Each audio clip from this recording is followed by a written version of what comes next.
Hello and welcome to my channel. I am Dan the Wizard Man, and this is my first YouTube video. Thank you for spending your day with me. I do appreciate every second you spend watching one of my videos. Today I wanted to talk about the inaccuracies from the movies that did not make sense with or without reading the books. I found that J.K. Rowling's genius didn't match up as well on screen as it did in the book. Some scenes were cut due to money issues, time issues, or just because they left it out on a previous film and then tried to style it out. So what we'll do is we'll start with one inaccuracy from each book and film, and if you do want more, then I'm more than happy to keep recording.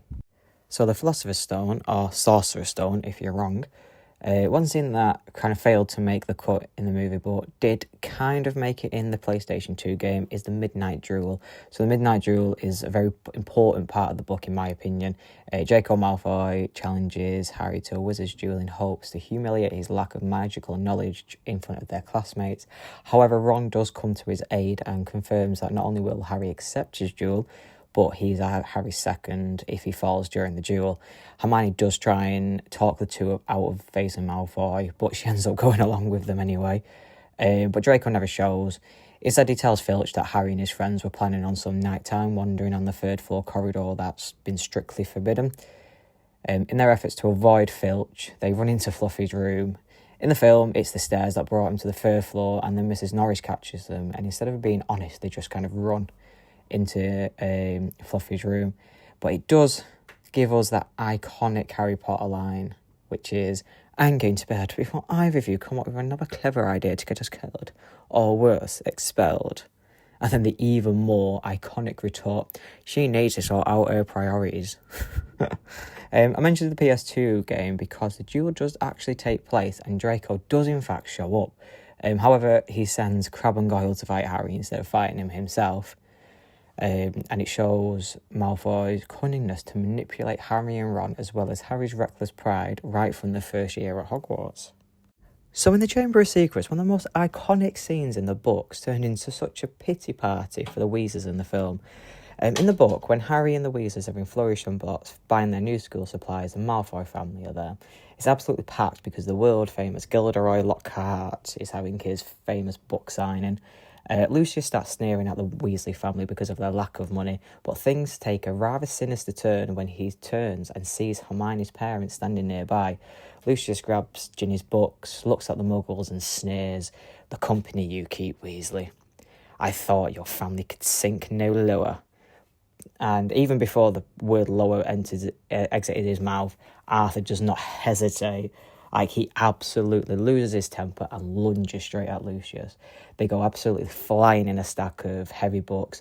Fred and George are there cheering their dad on as he kicks and punches Malfoy whilst they roll around on the floor, and Molly's screaming at him to stop. Hagrid ends up pulling Arthur off of Lucius, and whilst he has a few minor scrapes, Lucius is the one that sustained the most damage and the most humiliation, as he's got a cut on his face from a flying book cover. Amidst the chaos, whilst Hagrid is pulling Arthur away, Lucius takes the opportunity to then sneak Tom Riddle's diary into Ginny's second-hand books, into her cauldron without anyone actually noticing. Again, only really happens in the books. In the film, Arthur takes the high ground and sneers back at Lucius.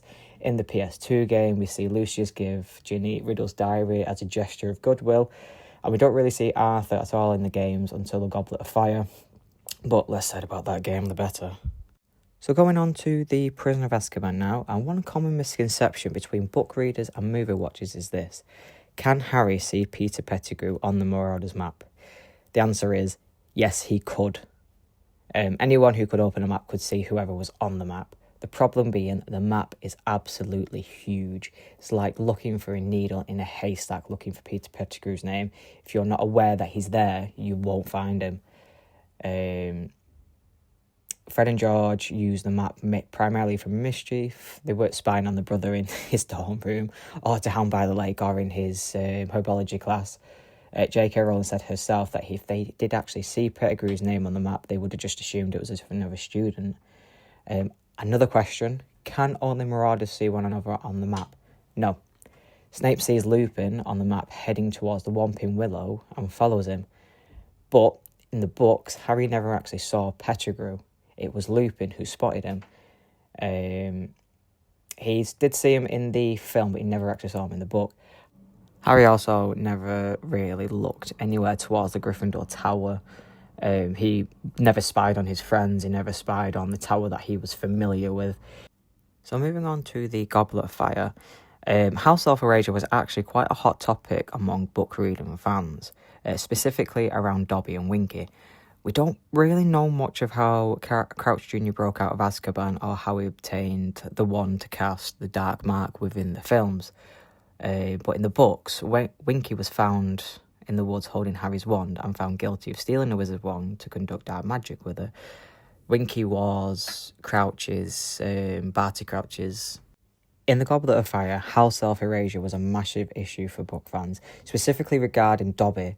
So in the film, Neville gives Harry the Gillyweed for the second task, but in the book, it was actually Dobby who had stepped up to give him that. Dobby had overheard a conversation where Barty Crouch Jr., disguised as Professor Moody, deliberately dropped a hint about Gillyweed, knowing Dobby would rush to help Harry. Dobby then snuck into Professor Snape's private stores, stole the plant and saved the day. Erasing Dobby from this task completely robs everyone of seeing just how devout and loyal he was to Harry throughout the entire series. And we're going to Order of the Phoenix. Order of the Phoenix is my absolute favourite book, but the film completely erased one of Professor McGonagall's ultimate badass moments. In the book, Umbridge and a group of Ministry wizards ambush Hagrid at night to arrest him. Hearing the chaos, Professor McGonagall sprints down to protect him, calling them cowards for attacking a man in the dark. Harry, Ron, Hermione and the rest of their class are up in the astronomy tower watching from above as they're there to do stargazing.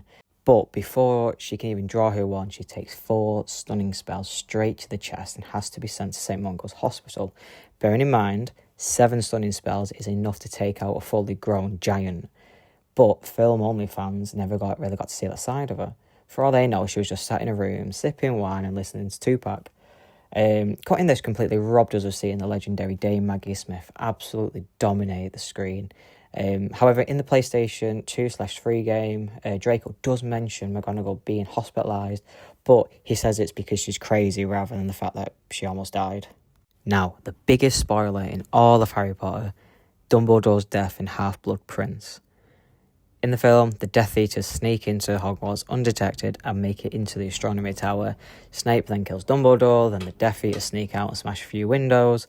But the book was absolutely magnificent. Firstly, Harry was under his invisibility cloak and was placed in a full body bind cursed by Dumbledore so that Harry couldn't even intervene if he wanted to. But just downstairs, the members of the Order were mobilising. Lupin, Tonks, Bill Weasley, Wormhole, and others were amongst those fighting alongside members of Dumbledore's army. Finnear Greyback, a werewolf who stays savage even in human form, brutally attacks Bill, leaving him with horrific scars to his face, something that made Molly think Fleur would call off the wedding, but she was so moved by Fleur's fierce love of Bill that it made Molly instantly accept her as a Weasley. The movie made the Order look like a kids' club, but the book showcases how powerful these people really were. And lastly, the Deathly Hallows. So the Deathly Hallows had so many plot holes from the film side that were actually explained in the books, from Voldemort's death to the disposal of the Elder Wand. For example, take Dean Thomas. As you know, Dean Thomas is potentially a Muggle born. He doesn't know his father, but his mother is definitely a Muggle. Under Voldemort's ministry, Muggleborns are being hunted down. In the books, Dean goes on the run, gets captured and eventually rescued by Dobby, but the movie cuts all of this out. Instead, the film just casually shows Dean chilling inside the Rimmer requirements with the rest of Dumbledore's army at the end. This makes absolute zero sense for the movie's own timeline. If Dean never went on the run and just stayed at school like the movie implies, he would have been caught by the Carrows and sent straight to Azkaban on day 1. The film's erasing his journey leaves a massive question mark to how he's even still there. But in the book, Dean goes on the run with Tonks' father, Ted, the Goblin Griphook and a few others. They talk openly because they don't realise that just behind them, Harry and Hermione are listening in to find out what Dumbledore's army is still getting up to despite no Harry. They learn Ginny, Neville and Luna tried to steal the sword of Gryffindor from Snape's office but were punished by detention in the Forbidden Forest, but luckily they were with Hagrid. This is also where we learn that the sword in Snape's office is actually a fake, and the movie erasing this is a huge plot hole because we only learn about it being a fake in part 2 when they talk to Griphook at Bill and Fleur's. Them not seeing Dean means that they have no idea that it's actually a fake. He does feature in the PS3 game, however, We never actually speak to him. He just walks around a lot with Gripbug. Thank you so much for sticking with me. If you are interested in deep dives, like, comment, subscribe, and I hope to be doing some more of them in coming days. Thank you again.